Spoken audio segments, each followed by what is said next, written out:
Kala mo yung mga natago kong ano sa'yo.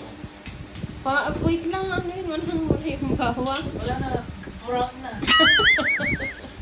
Sige, sige. Gusto mo? Ay, sige, ito-toasted ko yan ang gusto mo eh. Don't teach me how to dagi. I'm the one who is cooking. Bisa na nga lang, tinuturuan mo pa ako.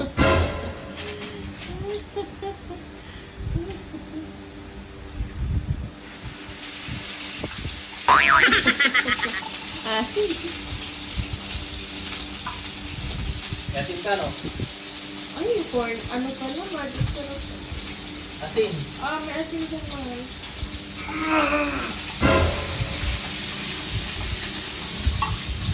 Pag video mo, pinapakita mo sa kanila kung gano'n kahasim ang material. Gusto mo naman ng pinagkakaroon kasi kung nalaman nila yan, mabilig naman na sila sa ginagawa mo.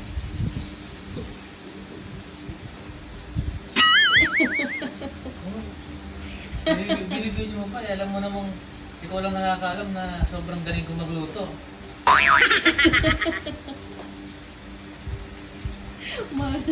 Yung banana sweet na niluto mo. Isang buong sus ka na asukal na nilagay mo. Naka-isang drum na tubig kaya ka. Ang dami kayang kumain nun sa bahay nyo.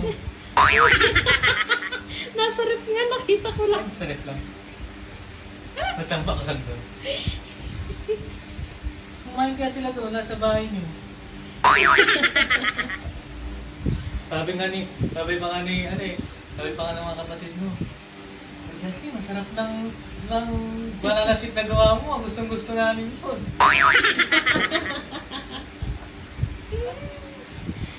Guys, nagluto ba naman kasi ng banana sweet? 3 lang yung saging, pero yung ano na, yung asukal niya, yung ano yata, isang buong 1/4. Ay, hindi, 1/2.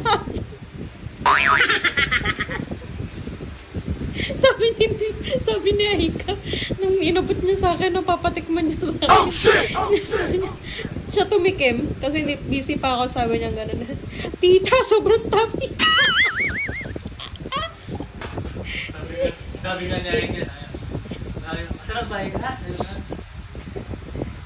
Justin, masarap. Pero, tamis!